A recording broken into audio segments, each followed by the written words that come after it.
Ladies and gentlemen, welcome to another week here at the RGM Experience podcast with me, Carl Maloney. How are you doing? You're all right. I've got an amazing guest for you, ladies and gentlemen, today. I've got comedian Rich Wilson. Hi, mate. How you doing? I'm good, mate. How are you? I'm brilliant, thanks, mate. Thanks, mate. I've been really enjoying comedy recently. I've been going out to a few gigs. I've had a bit of time off work having an operation, so I've had a bit of time on my Oh, hands. yeah. So I've been out just exploring and getting out to as many comedy gigs as I can. I went to see Doug Stanhope in Manchester at the Apollo. How Mate, was that? oh, just fantastic. Just you can never tell with a comedian if they're really off their head or not. But he came on saying I'm fucking on edibles, so you never really know if it's part of the act or not. But I think with him, I think it's real. I think it might be. I think Yeah, he's always on something. yeah, yeah, and He's a that hero. I love that song. yeah, Yeah. mate, really great gig and massive gig at the Apollo in Manchester as well. And I also went to see Scott Bennett at Stoller Hall recently. Oh, yeah. Yeah, mate, and I went to see your special as well, mate, in Manchester. So I've been soaking, which is amazing too, mate. And congratulations on that. Thank you. I appreciate that. Scott Bennett's marvelous. I love Scott Yeah. as a human being and a comedian. Hmm. It was really nice to be able to film my special in Manchester. Hmm.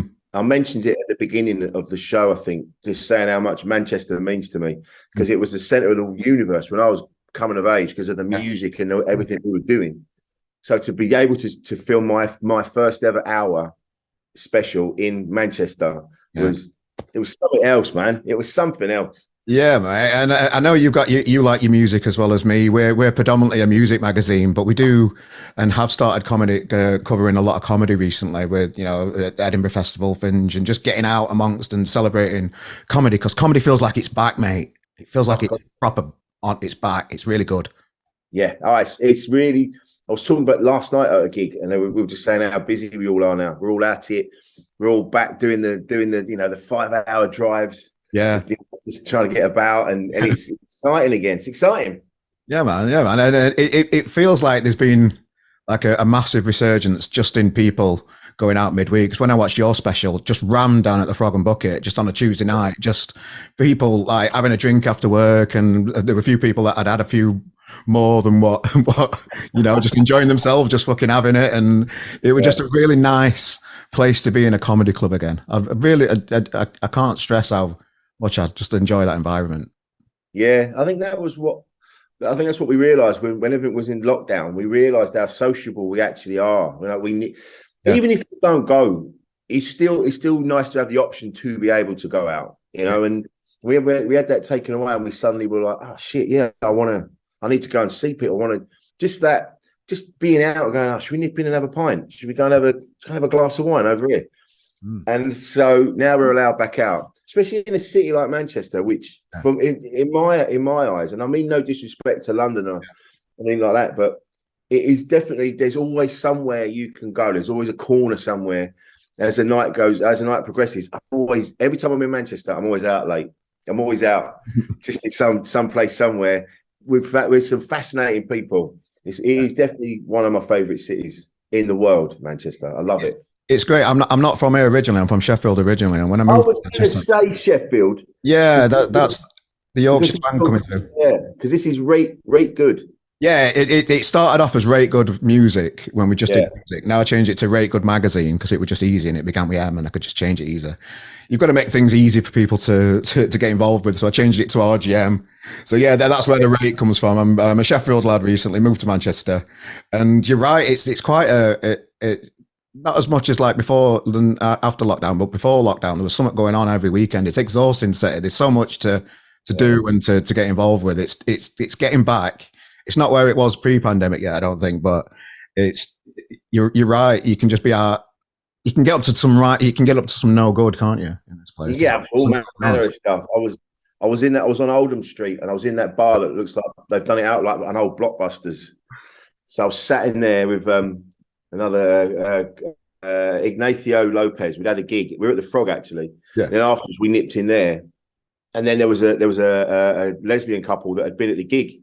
We ended up having a pint with them, getting a bit sozzled. Then we went somewhere else, then somewhere else. We ended up there's like a video game bar. We ended up in there. and just bouncing around the city. Beautiful. But then, you know, I love the thing about Sheffield. What I love about Sheffield, Sheffield needs a little bit of love in a minute. It's kind of, it's getting there. They're going to start. They'll start. It'll come back. But at the minute when I've been there, you can feel that it's kind of, it needs another burst of energy pumped into it. It definitely does. They're doing so much work to the city centre, but they just kind of, I think they're just building too many fucking buildings for businesses that are just still empty. Building brand new, nice looking buildings that are just empty just because. Exactly. And it doesn't, and that's what kills the heart of any city. When they start doing that, when they start building things for the rich people, it just fucks it, because the real people go, well, we won't go there then. We're going to go elsewhere. And we end up on the outskirts of it.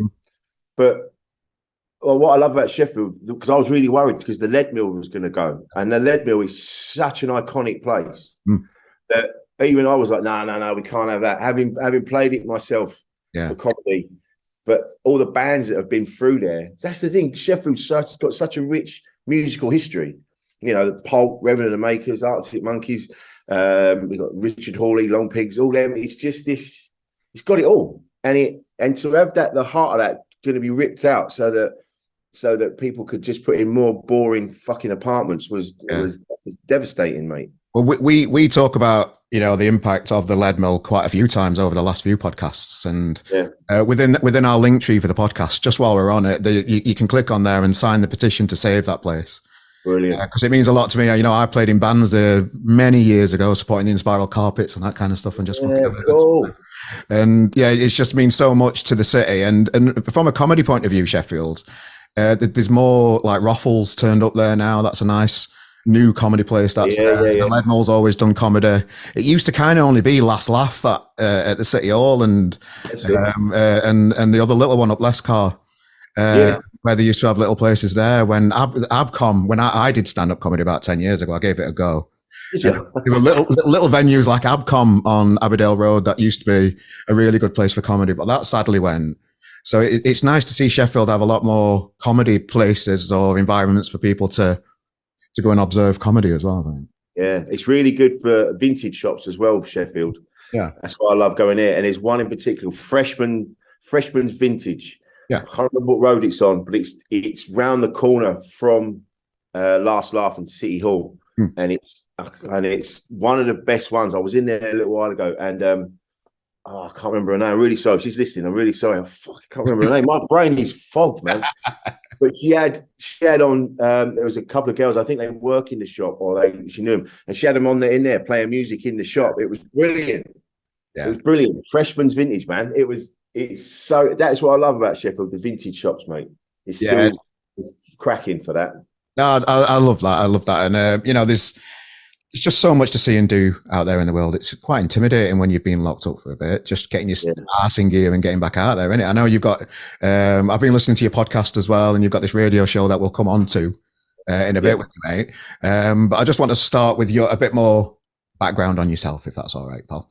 So when did you start thinking that comedy is going to be something that you were, you know, just, how did it all begin really? What, you know? So it would have been 2004 when I did my first ever gig. There's a mate of mine called Silky, who's a Leeds-based comedian. And me and him became mates, and he just said, a few people had said you could do it, like Rob Rouse said it, who's in Upstart Crow now. And he was going, you know, you've got that glint in your eye. I think you can do it. And I'm like, I don't know. And then Silky and I, we were sat in this shitty nightclub in Maidstone in Kent called Strawberry Moons. And we were just sat in this corner. Both of us shouldn't have been in there. It was one of them. We were like, oh, this is brutal in here. We're having a chat. And then he said, right, you've got your first gig. It's on this date. It's in 2 months' time, and you can't back out. And I did it. And so, 2004, I did my first. How long was that? Like 5 minutes, 10 minutes, a bit more? 5 minutes. 5 minutes, starting off. Which is like the standard, isn't it? It's like standard starting time. And I did 2.5 minutes. Right, okay. I did one joke, got a laugh, forgot the next one, and then got off. Did you ever do gong shows or out like that?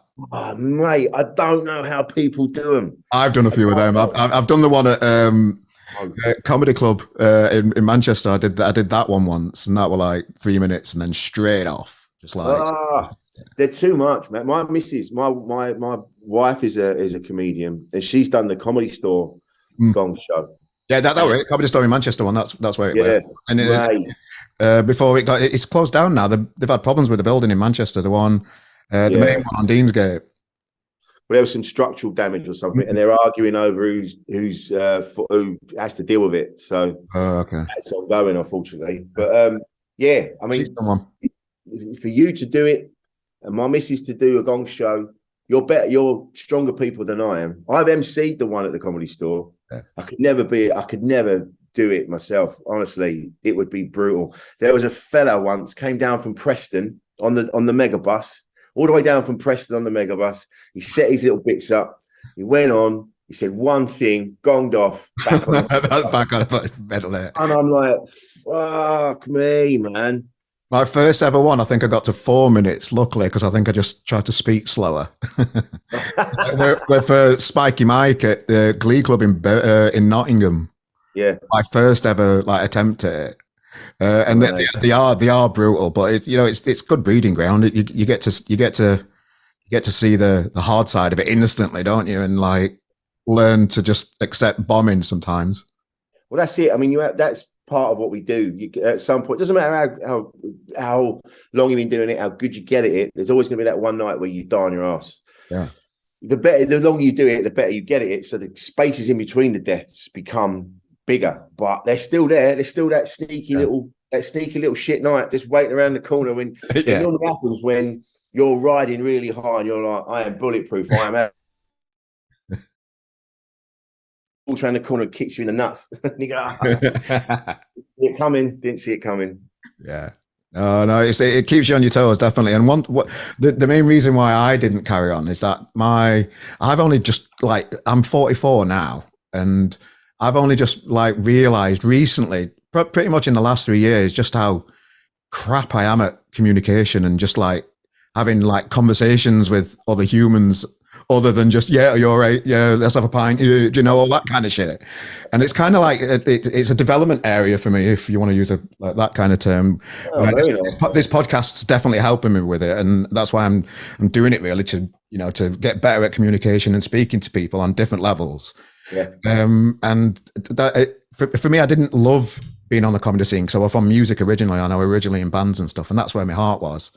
So I did it over a year, and which I know is nowhere near long enough to get any kind of efficiency at doing comedy. People have been doing it for 10 years before they even start headlining gigs and that kind of stuff, don't they? So when did you start to realize that you were going to do this professionally? I think it started because my first year I did 6 gigs. I was doing it because I was doing a day job as well. Yeah.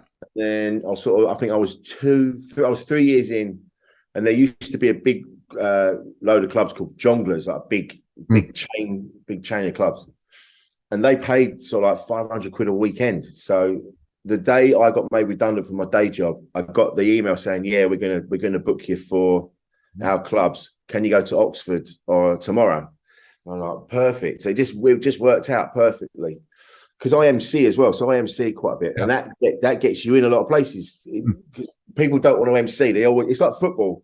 Everyone wants to be up front, scoring. No one wants to be in defence, and that's the same as an MC. An MC, you're a defender. Yeah, and then so because I do it, and people are like, come and do this, and come and do that, and come and do the other, because I love MCing. So that got me in loads of places really quickly. So within the space of 3 years, I was getting paid, decent money, more than I was getting for my day job. So, it just sort of happened. I didn't even know I was going to be a comedian. I never planned to be one. Yeah, it just happened.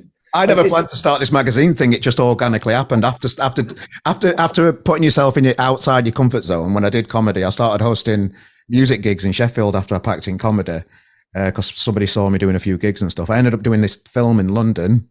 Somebody were in the crowd. I did this little thing a few years ago, and it kind of getting yourself out your comfort zone opens up opportunities as well, which I've. Oh yeah, absolutely. If the power of yes is really, I know it sounds cheesy, But I didn't realize I was like that. I didn't realize I was always like, oh yeah, I'll do that. Yeah, I'll do that. And I've always been the same. And I think a lot of people I know that are still living in the small town we grew up in, and they look at me and they're going, like, oh, you've done this and you've done that. You go, yeah, because I said yes. Yeah, I'll go and do that. Yeah, all right then. And so, and you actually do it as well, and you follow through with it, because that's another thing as well, isn't it? Yeah, just bouncing around. I'm always somewhere. Yeah, go on then, I'll do that. That's it. You've got to just open yourself up a little bit, and all manner of stuff will happen. Again, my missus is really good at that. The positive thinking. Yeah. Get bogged down in all your negative thoughts, and I've had a run of bad luck the last couple of years. And I felt, oh God, like because it's like not a pendulum, it's a circle, isn't it? And I felt I was at the bottom for quite a while, like, oh, nothing's happening, gigs are going, I don't know what to do. And then she decided saying, well, you got to be more positive. If you start opening yourself up again, you watch good things happen. And I was like, oh, that's bullshit. Yeah. And then it happened. I started, you know what? All right, what have I got to lose? So I started to physically say out loud, come on, mate, sort your shit out. Yeah. Just get back out there. Sent a few emails, got in touch with a few people. And then suddenly it's like, whoosh, I'm off again. I'm supporting Jack Whitehall tonight. So things are happening. And it's, it's all right. Being more positive, man. Yeah, good work, mate. And the stages of comedy. You mention it in your special as well. You talk about.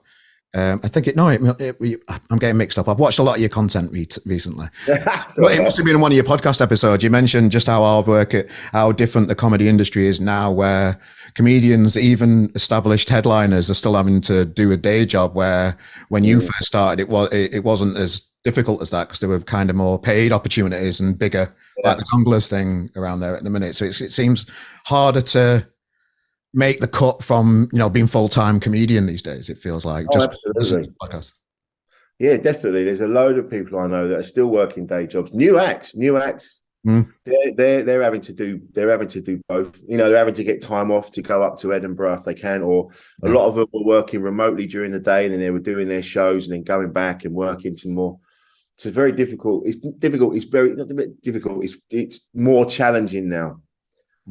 To make some money, because the clubs are more sort of splintered, so there aren't. Whereas before we'd get booked for a whole weekend, so you knew you were at the same club the whole weekend. Then you get your money on Tuesday, so you were. It was a nice and easy lifestyle. But now you're like one day, like today I'm in St Albans and then Bicester, and then tomorrow I'm down near Southampton. Sunday I'm in Bognor. Sunday night I'm in Bedford. You're everywhere. You just, there's a lot more running around. Yeah. There's also you've got to be more prolific on social media. You've got to spend days now like uploading content, being involved with the apps like Twitter and TikTok and all these things that you never used to have to do before. You used to just rely on the clubs would book you because you were good at what you do, but now you have to be good at what you do. Yeah. You also have to have a little bit of a following, maybe, to they're more, because people want people that are going to sell tickets. Yeah. So there's a lot more challenges now that I think some of the older comics are struggling with, because they never had to do it before. Yeah. Whereas I'm sort of in with them, but I'm in between the older ones and the younger ones. I feel like school. Yeah. I'm in between it all, and I'm finding my way, but there's a lot more. I had to find my way through it just when I started this magazine thing, because it's socials are so important to let people know what you're doing, so they at least know who you are. Then it's another job to do something interesting online to make them click on stuff, and it's just non-stop. When new people start working with us and creating content with us and that kind of stuff, and I suppose it's like a bit like I was with comedy, really. When you start off, you like the idea of it, but when you keep doing it, you realize just how hard work it is just to keep the wheels on the thing, really, particularly with social media. So you've got your socials, and then you've got to come up with new material. So you've got to keep your material ticking over, which is another reason why I was glad to record at the Frog and Bucket, because that means now that material's done. That's all there now. So now I have to come up with some more stuff. So that will push me to write some new gear. So has the jacket been put in a cupboard now then? Yeah, my Franz Ferdinand jacket. I didn't want to step on your material or anything like that, so I thought I'd bring it up if you're burning it now.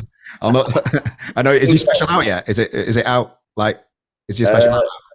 No, not yet. I don't know when it's coming out, but soon. But that's it. It was nice to be able to mix up my comedy with my love of comedy with my love of music. Yeah. You know, because I have music on all the time. I'm always shazamming. We were out the other night, we're in this little wine bar thing, and they were playing this kick-ass playlist, and I was just there like that while we're having a cheese ball. Just, you know, I love it. There's always been, and the main reason why we've started doing comedy over the last 5 or 6 years or so on RGM, but there is a connection between music and comedians. I think musicians feel like they can be comedians, and comedians feel like they can be musicians. Yeah. Is there that kind of creative similarity there somewhere that I'm trying to word badly at the minute?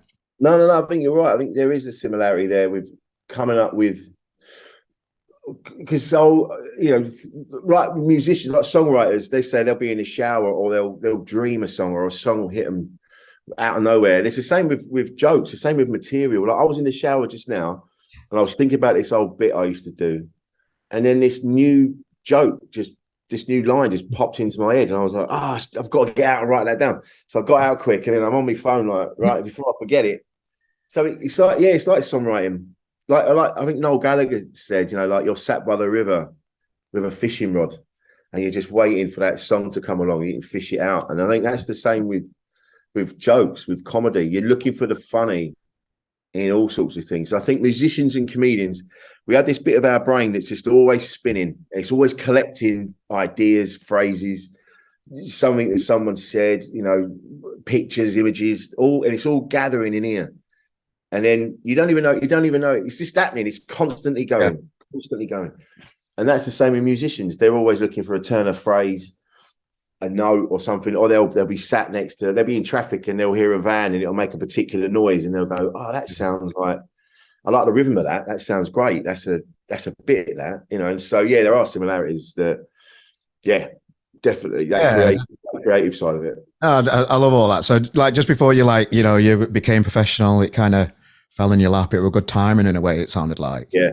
Then you start doing your headline gigs, and then how do you kind of like progress from that as a comedian, as a headliner? Because headliners, anybody starting off wants to be a headliner and get paid for what they do. How do you maintain that and push on from that as an experienced comedian yourself? I think in my case, it's just all sort of happened organically. Like, again, just saying yes to stuff. So I used to MC all the time, and then that just organically it started getting to a point where clubs would go, "We're going to book you to do a set." So you end up, you're an opener or you're on in the middle. And then it got to a point they start going, "Right, can you close? We need you to close on this date." And then other clubs say, "Oh, you're closing that. Oh, well, can you come and close it for us?" And then and then they go, "Oh, if you're opening there, can you open this one and then go and close that one?" And so you become, they're excited to everything because they know you can do the job. They want you in. So that happens organically. And then with the recording of the special, that just happened they just messaged me and went, "Can you come to Manchester on Tuesday?" And I went, "Yeah." They went, "Because we happened to see your show in Edinburgh. We really liked it. Oh, nice. We want to record it. Can you come and do it?" And I was like, "Yeah, of course I can." It just happens. I've been it's just happened organically. I haven't really had to go, "I want to do this, I want to do that." It's kind of, I've worked really hard and it's happened on its own. So yeah, you make your own luck doing it that way as well, don't you? People can get bogged down with, "I'm not getting breaks, but there's probably a reason why you're not. You're probably one, not putting you to saying yes enough or putting yourself out there, and possibly you're not working hard enough as well. You've got to put the work in.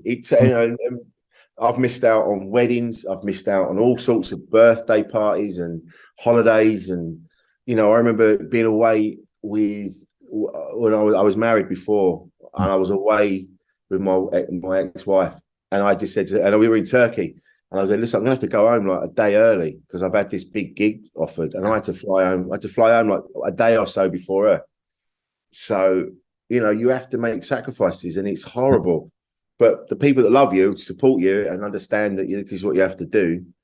But It's brutal. It's brutal, but you have to do it. You want to get where you are. Like with bands, you have to do the gigs. You have to drive the arse into nowhere in a shitty van.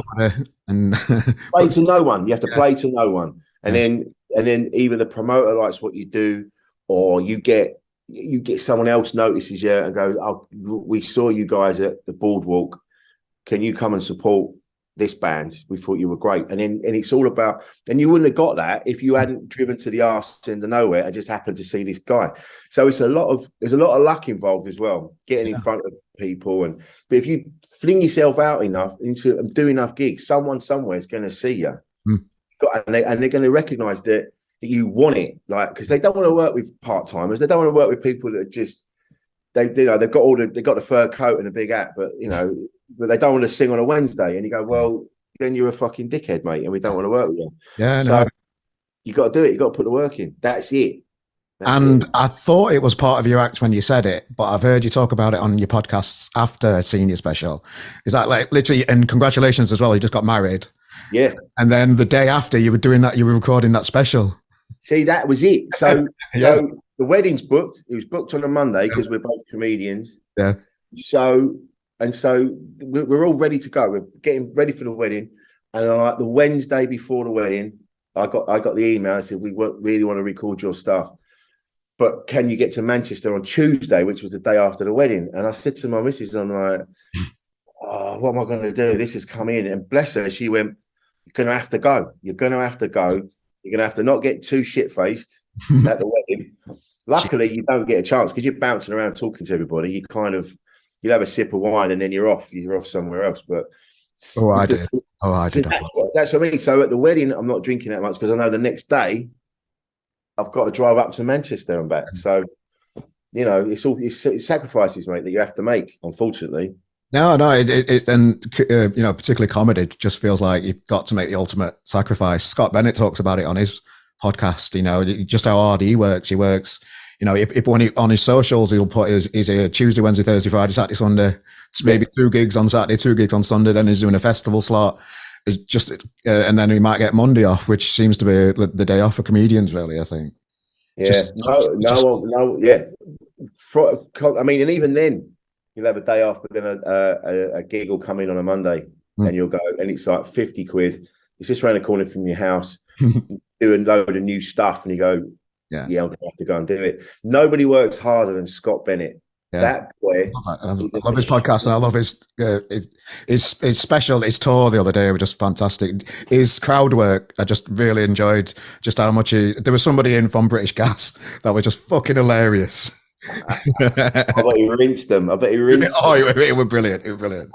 I don't want to do his material any kind of injustice by repeating what he says. If you're interested, go and catch Scott. But it was just superb just to watch the crowd work and just to see all his hard work pay off. Because I can remember seeing him at the Grapes in Sheffield like 10 years ago.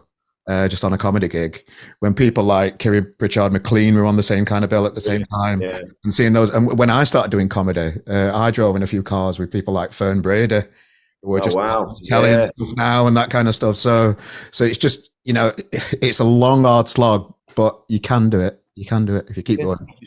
You've got to want to do it. I know people in bands, and they've had big opportunities. They've been out to America, and they've done stuff with Richie from the Black Crows, and they played at Levon Helm's studio and played on his drums and had all these things. But a couple of band members didn't really want it, and like, if you don't want it, then get out of the way, because there's other people that really do. Yeah.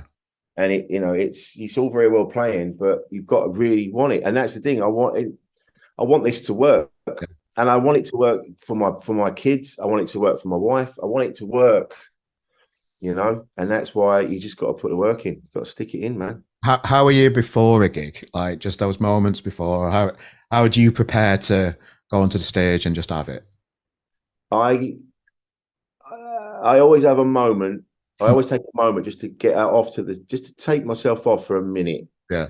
Just go. I just need to just settle myself and just go, yeah, you're going to have this. I need to be calm. Because I was in Edinburgh a few years ago, and I remember my ex at the time, she was doing the tech. And I was chatting to everybody before the show and everything, and then she just came up and she goes, come here. She goes, just go and stand over there because you've spent half an hour talking. You've got to talk for another hour yet. Go over there and get yourself together. And I was like, oh yeah. And it just worked. And I was like, oh yeah, I'm going to do that. So I ended up, so now I just have a minute, just get myself together. I listened to a bit of music on my way into the gig. I'm obsessed with the song Nudge It by Sleaford Mods at the minute. Oh. I say at the minute, it's been since it came out 2 years ago. Yeah. I listen to that song once a day. It's my song. You're in the zone. Yeah, it just, when I'm getting off the train, it's a song I put on my headphones. So I'm striding up the platform out of the station. It's just a tune, man. It's just the one. It's just something about it on every level. It just plugs me in. It's brilliant. I've yet to find another song yet that's done that. Do you ever get that kind of similar feeling before you interview people on your podcast and that kind of stuff? Is it a similar kind of thing? If it's someone I don't really know, I get a bit nervous because I don't want to look like a prick. I don't know what they're going to be like. Are they going to be up for it? Yeah. Are they, there's only been one that we didn't put out. I won't mention the name, but it wasn't anyone. It was they're like a Instagram person. Okay. And we didn't really bond, and I didn't really take to her. She didn't take to me. And then at the end of it, she just went, "I've got to go." And I went, "Yeah, all right." And that was the end of that. And we never put it out. But then there's, I've been lucky enough to speak to some amazing people like Glenn Matlock from the Sex Pistols, and that was nerve-wracking because I'm a big fan of the Pistols. Yeah. Whoever thought you'd get to talk to a fucking Sex Pistol, right? Mm. So I'm all on the way to the studio in Tunbridge Wells where we do it. That's where my producer's got his studio, and I'm on the train and I'm reading up about him and I'm listening to the Pistols and I'm like, "Fuck! Oh my god, this is too much." Yeah, it was. Do you ever get the feeling that you just need your body just tells you that it's breaking down somehow? and it's telling you to run. It's saying just fucking run. I don't need this in my life. Yeah, oh god, yeah. You need a piss. You need a shit. You need everything possible that your body's trying to get out of you and tell you to run. I get that quite a lot, but I have to channel that energy and just think it's going to be all right. And generally, it is. Well, that is it. It's that fight or flight stuff, isn't it? Because your body knows you're about to get into a stressful situation. So your body, if that's the thing, I was really looking forward to it. But if I'd have got a text going, "Oh, Glenn's postponed or he's cancelled," I'd have been, "Oh, all right, yeah, that's fair enough." Wake yourself up again. Yeah, and then so the interview starts, and he's great, but he's not loose, and he's not and he's a bit standoffish, and he was a bit because he's done a million interviews. Yeah. He doesn't know who the fuck I am. He's just doing another interview. So. But my producer said you can see it 20 minutes in, suddenly it clicks and he goes, you can see it in his head. He's like, "Oh, this is all right, actually." And he just opened up and started talking about all manner of stuff. And it was great, talking about going and having fish and chips around Ronnie Wood's house. And, and it was brilliant, mate. It was. I had it recently on a previous podcast. I had Miles on from the Wonder Stuff on. Oh, mate. And I fucking listened to his music all my life. And it was that fight or flight situation bang before where everybody's just saying, "What are you doing to yourself? It's just the fear of the unknown, isn't it?" And just going on, and it was amazing. I really enjoyed the show, and it was just such a relief after when I'm just having a fag thinking, "Oh, that was brilliant," and I'm just thinking, "God, I'm on such a fucking high. I just love doing this thing." Especially someone like Miles Hunt, who's got, as far as I'm aware, he's got a little bit of a reputation for maybe can be, yeah. Yeah, and you're like, so that's again, you're like, fuck, is this going to be the day that he's going to have the arse, and you got that worry, and you don't want to ruin the legacy that you've got in your head, because the 8-legged groove machine fucking changed my life. The 8-legged groove machine, and then Hup. We talk about that. I handed a tape of the 8-legged groove machine when I was 13, and then I found a band for life, and I'm going to see him in Stockport on Sunday live. So all these 30 odd years, 40 years, whatever it is, it's just fucking. It grabs you sometimes. Music, doesn't it? And comedy is the same with me as well. You find something and you just fucking committed for life. Sometimes it can just happen like that. It just itch. I was lucky. I've said this on loads of places, but I was lucky that I had music ever since I was a kid. Like my mum and dad always had. There was always music on. There were records everywhere. we'd go out every month, and Dad would buy a load of new records, and we'd go home and we'd put them on, and then that would go into the evening, and we'd put on all the old ones, and you're listening to The Who, then you're listening to Eddie Grant, and then you're listening to Bob Dylan, and then Elton John, and then you're listening to it, and then it was brilliant. It was a really good time. And so when you start discovering your own music, that's, you grow up with that. And then the first band that hits you right between the eyes was Happy Mondays for me. Yeah. I've had Sean on the show. Mate. I'd love to talk to Sean. Yeah, man. Mate, but that's it. But so growing up in the 80s, so I was big on Level 42 and all that kind of like jazz funk stuff. And then I remember sitting around my mate Caroline's house, and we were just watching the chart show. And you're always happy when it was indie day, because it was always like rock or it was pop. And then when it was indie day, like, fucking come on. Nice. And they played Wrote for Luck, WFL. It was the video in the nightclub, and it was the Vince Clarke remix. And I remember just sitting there going, who the fuck is this? Sean Ryder just off his head looking about. Off his head. Yeah. And then Bez going backwards and forwards. And I'm just like, they look like the lads down the pub, like the older boys. And I'm just like, what the fuck is this? And I remember going out and running around all the shops like Our Price and all that, trying to find that record. And I found it in a record shop in Bromley near where I live. And I remember walking home on it and just looking at it and just so excited. And when I first put it on, that click of the vinyl and then the noise, and then it dun dun dun dun dun dun dun, dun, dun, and I was like, oh my fucking God. It's mine. That was it. Mondays for me just set me off. Yeah, I had that with Wonder Stuff, then Happy Mondays, like you say, and then Oasis just took me the next 10 years, just took away the rest of my life, and just going and watching them all over the world. It's just such good days. Have you ever thought about playing? Did you play any instruments yourself? Drums, but badly. Okay. Yeah, my dad said it sounded like someone trying to push a shed down the stairs. Did you have a proper kit in house then when you were a kid? Or? Not when I know. I had it later on. We had it when I moved out and I was living with the mother of my children. Yeah. I had a drum kit up in the top because we had this like townhouse. So I was up in the top. So I had a drum kit there. And then when we split up and I was living with somebody else, years later, I had another drum kit and it was in the lounge. And it was a big old lounge. We didn't have any neighbours. It was in the middle of nowhere in the countryside. So my youngest used to come over at weekends. And then I'd go and do gigs, and then they were like, oh, can I play the drums? And he just rattled around on the drums. And when he was 9, and then I came in one day and he went, listen to this. And he's going, doom, doom, doom, doom, doom. And I went, that's supersonic. He went, yeah, it's Oasis, Dad. It's Oasis. And then he went on and he started to play. He got lessons from Eddie from Lower Than Atlantis. And then he went on to study music at BIM. He's in Bristol now. He's a drummer at BIM. Oh, cool. And so that came. So I didn't really get out. I wanted to, but I never really had musicians around me when I was growing up. So it didn't occur to me to do it myself. But from that, my youngest became a musician. So yeah, and he's just been doing some gigs with Joe T. Johnson, and he's getting out there now. So it's fucking great. It's always there. There's always that connection between comedy and music. It's fascinating. Always. It's just how it's not linked, but it's kind of linked in the background through different little pockets of humans. I just find it fascinating, that kind of stuff. I mentioned just like winding down after interviews and stuff. How do you like, you've just recorded this special. How do you like wind down after something like that?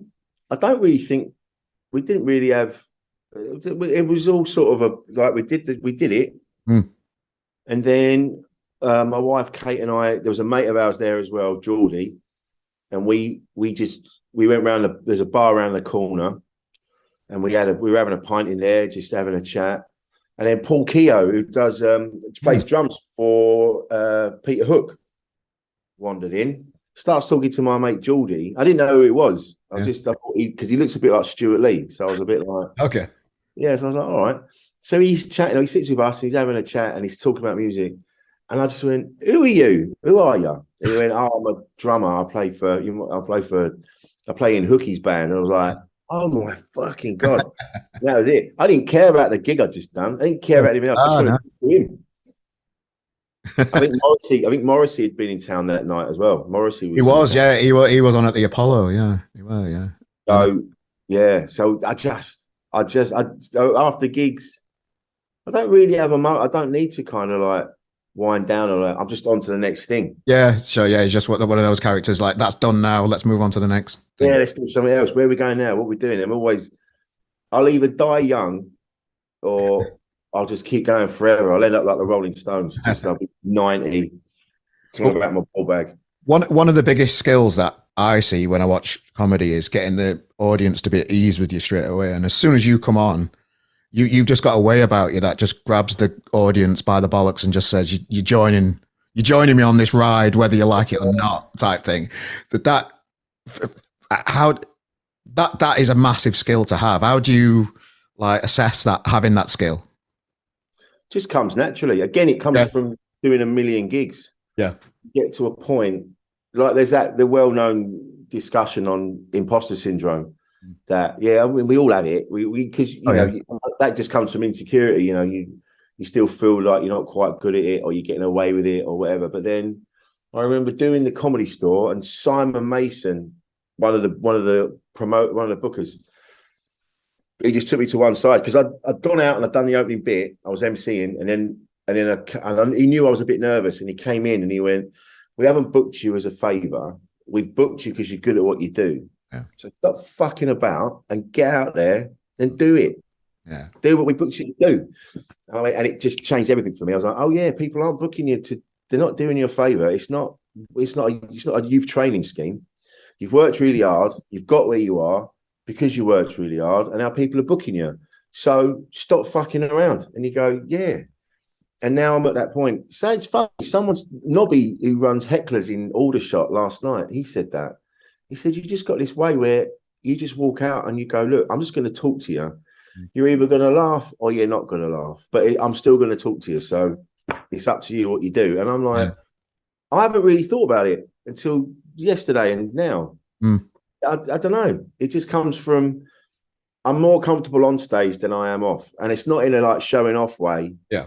I just love making people laugh. Yeah. One of the things that was said to me in the first lockdown, another comedian friend of mine, he went, "Oh yeah, but we need the attention and we need the love." And I suddenly realized, I'm like, I don't need it. I don't need the attention. What I need is making people happy. I like making people laugh.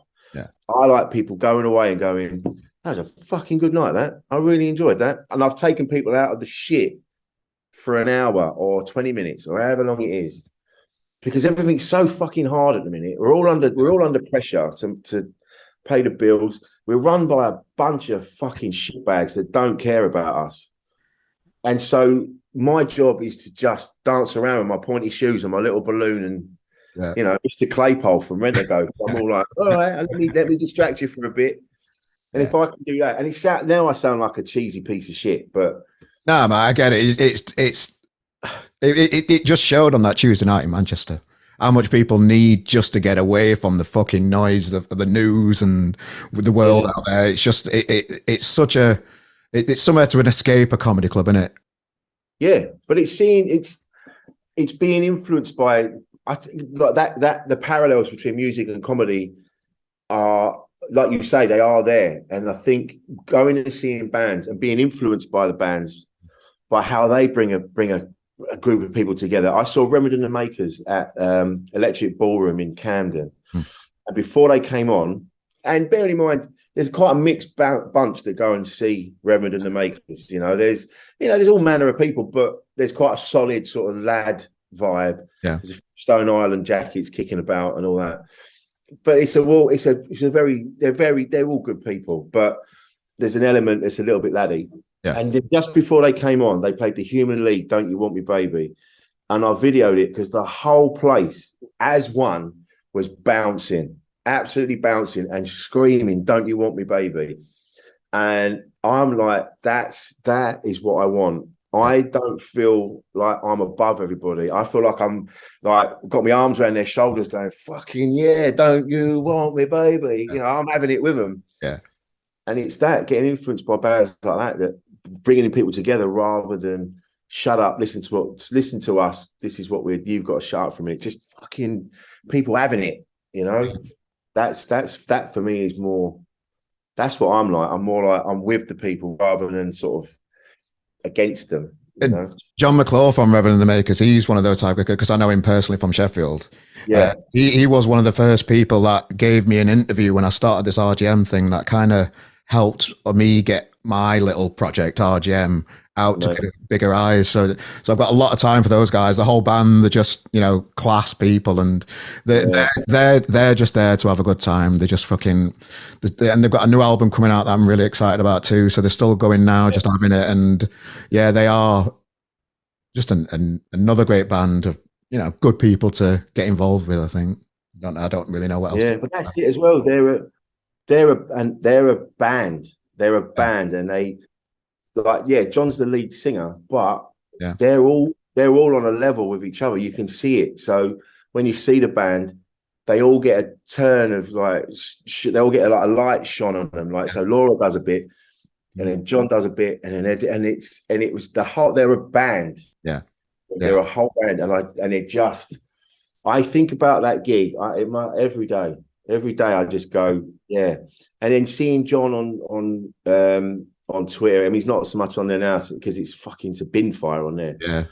But just seeing him being really honest about his own sort of struggles with mental health. And that's what you need. You need someone like that who's got a position that people listen to go, listen, we all need to open up about our mental health, and we all need to be there for each other, rather than all shouting and hollering and being fucking shit. So, yeah, I got a lot of time for that band. You've got this podcast going on that, you know, openly talks about mental health things. I've just got one more question before we get to the podcast, if that's all right. And it's just around one of your bits in your special, and it really connected with me about. I feel like I'm the most progressive out of all my lad mates. Oh yeah, I feel like I'm that guy out of all the freaks and the weirdos in that WhatsApp group that you've grown up with, and you just fucking love. It's kind of that bit in it when you talk about your experience with that kind of stuff. That I just wanted to say that kind of really resonated with me, and I'm sure it will do with a lot of other people as well. It's one of them. I get ridiculed by people that like we'll be talking about whatever we're talking about, and then they'll go and I'll go, yeah, but, and they go, oh, here we go, here's Rich with more of his woke shit, and you're like, and they're taking the piss. That's the thing, they're good lads, they're good lads, they're good family members, they're, you know, people that I've grown up with. They're, you know, they understand things more than they're given credit for. It's just that they take the piss. I think it's a working class thing where if they're taking the piss out of you, it's because they like you. Yeah. It's when they're not. That's when you know that you're in trouble. But sorry, I said the swig of tea. But yeah, it's I'm trying to be better. Yeah. You know, and I'm really lucky because my lads, you know, they're 30 and 25 now. So they've got a different experience of the world. And then there's now and again we have conversations. I have conversations with my oldest son's wife, Mary, about all issues and things like that. And it gets quite heated sometimes, but you know, we're having the conversations because I want to have a better understanding about what's going on, you know, and the lads, they get it. Like individually, they'll message me and they'll go, like, "That was really interesting. I listened to your podcast." Like they were almost sneakily like, "I listened to your podcast, but don't tell John." Yeah, you know, and they're all listening to it. And but when they're together, they're just rinsing each other. Yeah. And and some of the things they say, like if out of the group, if you're outside of that and you heard what they were saying, you'd go, "What? That's disgusting. That's disgraceful." But they're being ironic and they're taking the piss and they're seeing how far they can push it. So I understand, but yeah, to the untrained ear, you know. Yeah, so, that's where that comes from. Yeah, it just really resonated with me. So I just felt like I just wanted to say. Oh, mate, nice one. But we're all trying, aren't we? We're trying to be better. Yeah, like I said earlier, I'm trying to understand this fucking world we live in. And I'm 44, and I feel like I've only just started my journey in trying to figure it all out. Really, I feel like I'm late to party. I'm like, I should have started when I was like 18, but I was too busy drinking booze and playing guitar. Yeah. You feel like you've wasted your life a little bit. I haven't. I've got no regret. I just feel like I'm late to the party of trying to understand this world we live in sometimes. Well, that's, I mean, yeah, but I think you've just, it's like when people turn around and when there's new technology and they go, oh, I'm a bit of a technophobe. It's just fear. It's just fear of the unknown. Once you read the instructions, once you get into it, fiddle around with the buttons a little bit and you start to get it. It's like driving. Before you drive, you were terrified. You thought you could never do it. But now you're fucking donutting around as the car park. So, you know, you're overcoming that fear of the unknown and fear of new things will push you on. So now language is changing, you know, there's human beings are changing, the idea of gender is changing, you know, people's sexuality, everyone's understanding that we're a bit more fluid than once we all thought we were, and things are changing. And I think you just got to have a look at it. I think the problem is that people are getting shouted at for getting it wrong, and that's what I've talked about that on the podcast before. It's like, as a middle-aged white man, it seems to be like my personal demographic get hammered so much if you say things the wrong way, or if you're clumsy with how you're trying to explain things. I'm just generally interested in it, and I want to learn more about it, but I'm not very good at talking about it, so I'm going to stumble over it. I'm going to make mistakes. But I'm doing it from the right place. Yeah. Just don't fucking hound me for if I say something wrong. I'm trying my best. That is difficult. Yeah, that's it. It's all about intent. You know, your intentions are pure. Your intentions are right. You know, everything else that you do speaks for itself. It shows what a decent dude you are. You know, and occasionally we say it wrong, but because people are so willing to be offended, they're looking to be offended. Yeah. That they actually want to be the person that finds the thing to be offended about, and then they go, "Look what I found," and everyone goes, "Oh yeah, we can be offended about that," and they all chase after it. Yeah, I think everybody across the board, left, right, up, down, wherever you are, everybody needs to just chill the fuck out and have a chat. Because at the minute you're just banging heads against each other, and it's not getting you anywhere. I'm wasting time. Twitter's just a complete waste of time. If you try and have a conversation with anybody on Twitter, it's just a complete waste of time. Just don't bother. Just put your stuff out. Just don't bother with conversations on there. It's not worth it. It's not Twitter, and the fact that people are scared of Twitter, and you're like, the fucking app on your phone. Just don't worry about it. Don't just delete it. It gives a shit. One of them. The way it's going, you know, we really are in crisis money wise. We're in crisis environmentally. You know, we should all now be coming together rather than butting heads about who's into what and who does whatever. We should all be coming together. The world, I mean, not just us on Twitter. It's everybody. We should be all working together, because if we don't, we're not going to have this world. It's going to go.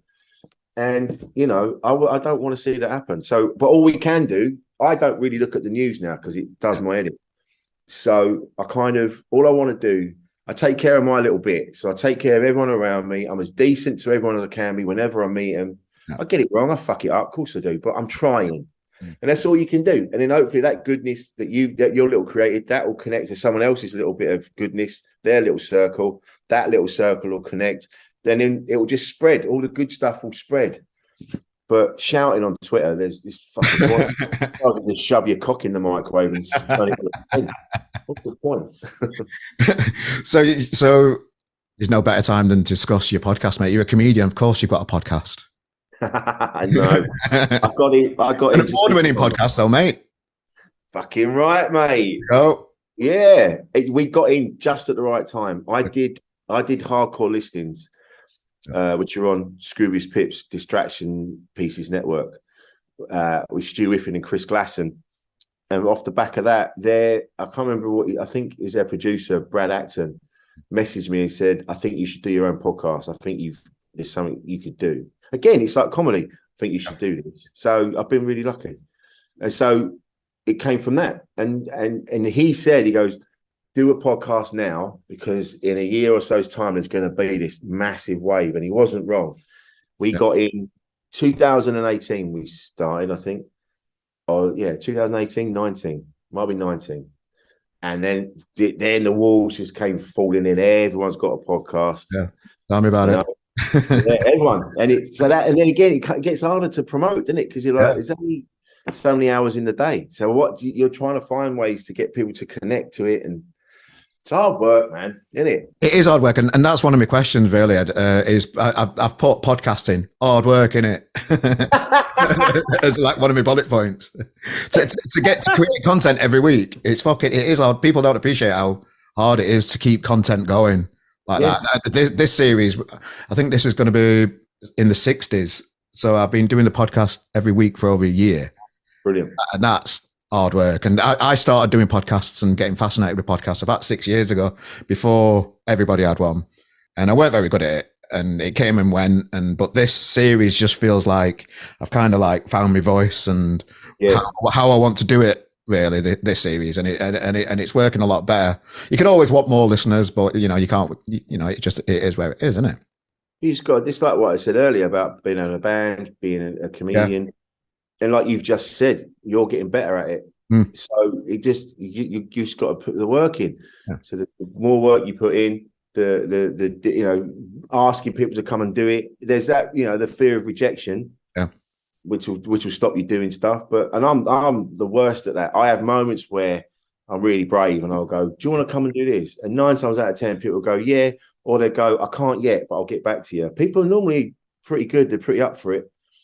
The only one I'm funnily enough mentioning John, Reverend and the Makers, I'm a bit embarrassed about, because I messaged him. I said, I see you're going to be in London. I think he was producing somebody doing something in a studio. And I messaged him. I said, would you be up for a chat with the podcast? He's like, yeah. He goes, I'm doing this thing. Like, when are you around? And I went, oh, fuck. And I'm like, he can only do this one particular night. And I'm like, oh, shit. And I went, look, I've got to do a gig. And I've got this and the other.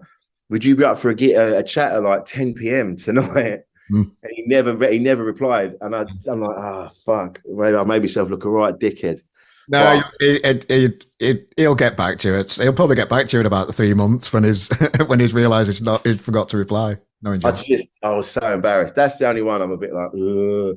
But it's just, you just got to keep pushing it at it, mate. It is hard, and it is, but you've just got to keep doing it.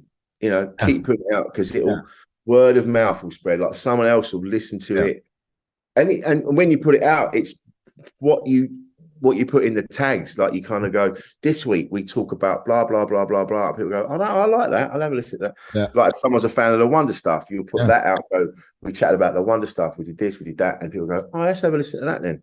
It's just that. It's just continually plugging, isn't it? Keep plugging away.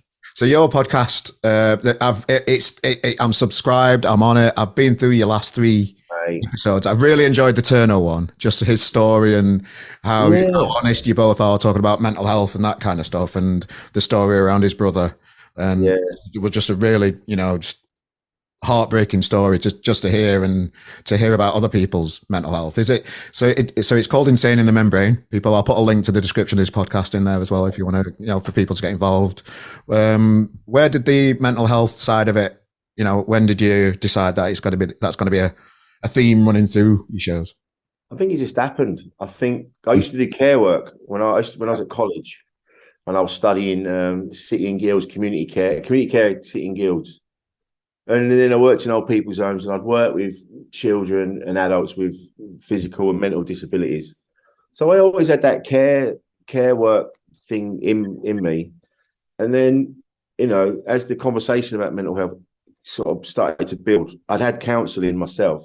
I was in a green room with Milo McCabe, who's now Troy Hawke. And and he's a trained with socials, that guy. I love all his introducing stuff outside B&M and that. I love that. One of the greatest successes from the lockdowns and everything is Troy Hawke, Milo McCabe. Not only one of the funniest people going, but just one of the sweetest men you've ever met. He's a beautiful, beautiful soul. I love him dearly. And just seeing him what's happening with him is it makes my heart sing, honestly. And he's a trained psychoanalyst, right? He's done it. So I was in a green room with him, and he went, "You're right." And I went, and I just, instead of going, yeah, I'm fine, how are you? I just felt compelled to tell him. And I just went, actually, I've been doing this. And he went, that's amazing. And we had this big conversation about therapy. And then another comedian came in and they were like, what are you talking about? And I went, oh, I'm just talking about this. And then he started to talk about his mental health. And then it just went from that. It was like, I was sitting on my bed in my flat and I'm like, yeah, this podcast is about mental health. That's what this is. It's about men having a chat, like they're down the pub. Like that's how you do it. Not just sitting in big armchairs like Parkinson. You've got to be like your mates. You're in the pub and you're having a chat and you have a bit of piss taking, and then you have a full on hardcore conversation back to piss taking. And so that's kind of the vibe of the podcast. And when I thought of the name, when I thought of Insane in the Membrane, because it's a misheard lyric from Cypress Hill. I used to think it was Membrane, and then when I found out, it just came from that. I was like, that it was one of them. It just happened. It all just slotted into place. It's not Membrane. Huh? The Cypress Hill lyrics, not Membrane. Yeah, it's Insane in the Membrane. Oh right, okay. Oh, sorry, I thought you. God, I've missed it. Yeah. 1 minute. So I thought it was Membrane. Right, okay, right. So then it's Membrane. Insane in the Membrane. And then I remember chucking myself back on the bed, going, "That's it. I'm done. That's it. Day off." Sorted it. And it's been really good. Loads of people listen to it. We've had incredible guests, Heston Blumenthal, and all more people that I never thought I'd ever have a chat with. It's been great. So how has it like helped you having these conversations? How's it helped you? Like, has it helped your comedy? Has it helped you, Rich Wilson in the real world on your own out there? It's made me, I have more empathy for people. It's made me have a better understanding about other people, because it's more, the podcast it's all about the guest. It's not about me. It's all about the guest, and it's me learning from everyone that I talk to and understanding that, do you know what, it doesn't matter what background you're from or where you're at that time. We're all fundamentally the same. We're all trying to get by. Doesn't matter where you are on the fame ladder, doesn't matter where you are in your chosen profession. We're all just trying to survive. We're all just trying to get by. We're all fundamentally the same. I think the lockdown showed that. When we all got locked down, everyone was trying to do stuff. Like famous people, Backstreet Boys they were performing from their houses. I mean, all right, their houses are like, they're like their palaces, but they were still locked in and they were still on a level with us going, what the fuck do we do? And I've learned, and from the podcast, it has definitely influenced my comedy.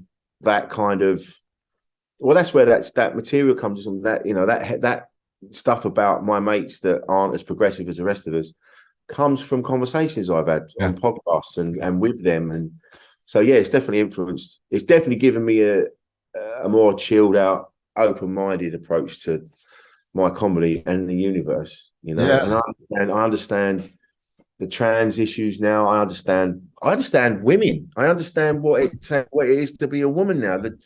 What women have to go through on a daily basis.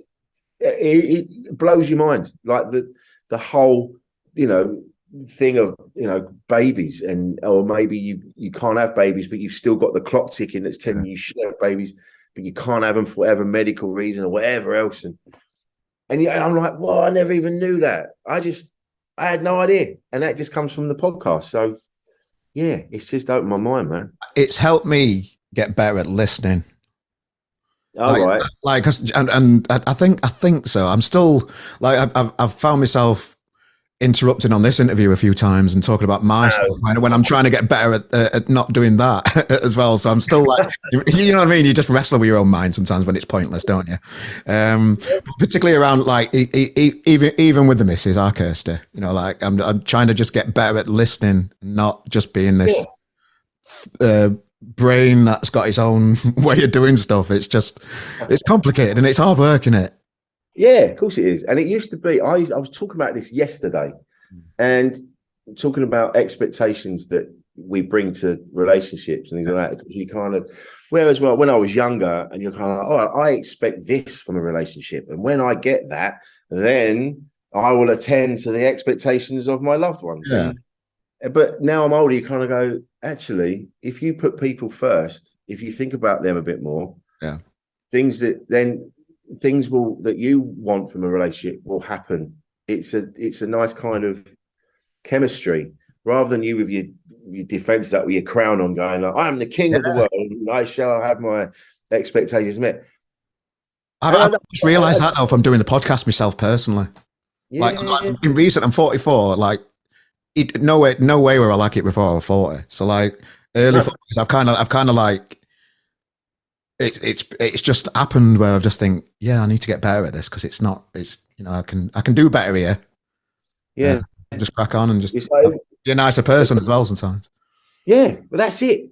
If you just listen a bit, rather than worrying about what you want, if you just listen to other people for a bit, you'll get what you want eventually, and it'll all work out. You just got to chill the fuck out, talk to each other, be a bit more chilled, and And the thing is, you're never going to be perfect. Yeah. You're always going to fuck up. There's not a destination for any of this. There's no kind of, I'll achieve that and I'll get to that level and then everything will be fine. It's a constant, for want of a better word, journey that only stops when you're not here anymore. That's it. It's a constant project. It's the same for people like chase pay grades at work, or if they get a promotion. Yeah. If I get that promotion, then my life's going to be sorted. It never is it? No. They've got this thing within us humans that want the unachievable. The unquenchable thirst. Yes. The unachievable. The perfect pint. No. Yeah, the perfect. You know what? I'm on the lookout for the perfect denim jacket. Okay. And I always think I've found it, and it ain't the one. And I saw a guy yesterday who walked past me, and it was perfect. And I was like, yes, that's the denim jacket I'm after. Just the right amount of wear, just the right amount of whatever. Yeah. And it's the same with you're never going to be perfect. But if you can just be a bit more understanding, a bit more empathetic about the people around you and your loved ones, that being married is one of the best things I've ever done. I love my wife dearly. I just want to make her happy, and that is something I've not really felt before. Yeah. I have in times, but not on the level I have now. Like, she's everything, and that makes me happy, making her happy. Yeah, and I think that maybe that just comes with age. Maybe that's just a bit more selfless, Yeah, just chill out a bit. But she's really cool as well. Like, she's always making sure I'm all right. And that, I think we're on an equal level where we're both looking out for each other. Yeah, and that's a beautiful thing. That's if you can achieve that, you're pretty good. I'm going to surprise her with a nice tea when she gets back today. She's a teacher, so she works fucking hard. There you go. It's my day off today. I've got a chat with Rich today. Then I'm going to nip out, get her a nice tea. Then I feel like I'm the best human in the world, and then I can just do nothing for ages. But then. See, it's little things like that. Like, you don't have to do big extravagant things. You haven't got to take on a massive holiday. You just do little things like that. Like, it's Friday. Go and get her a chippy tea, and then when she comes in, it's all there. Or just little bits. Yeah. Clean your pubes off the back of the toilet. Like, no chance. Yeah. Put the washing on when you have them in off. Too far, Rich. That's not my job, mate. Just be a bit more thoughtful. Yeah, sure. That will be more appreciated than anything else. And I've learned that the hard way. I say this and it's fucked up many times. Rich, mate, I've really appreciated your time today and having a chat with you. Have you got a date for when your special comes out, or is there anything you want to plug or share with the world out there? I'll put links to you. You've got a radio show as well. I'll put a link to your radio show and your podcast in the description of this podcast. Yeah, because I know these are the things that you like to do. Is there anything else you want to share with the Rich Wilson fans out there? I don't know if there are any, but I don't know when the special's coming out, but when it does, I'll put all the links all over my socials. Yeah. Okay. I'm on Twitter. I am Rich Wilson. I am Rich Wilson on Instagram. The Tuned Up Time Machine, the radio show's got its own Instagram as well. Yeah. Excuse me. And I'm just around. I'll be around. Yeah. I'm gigging. I'm doing all manner of stuff. So if you listen to this and you liked it, jump up and say hello to me. If you see me at a gig, come and say hello. If you see me in the street, say hello. We'll have a chat about music. you know, I'm up for a chat. So, you know, it's been great to talk to you. You too, mate. Thanks, Rich. Really appreciate your time, mate. And just wish you all the best with everything you've got going on. And congratulations on getting married again. I appreciate that. Thank you very much.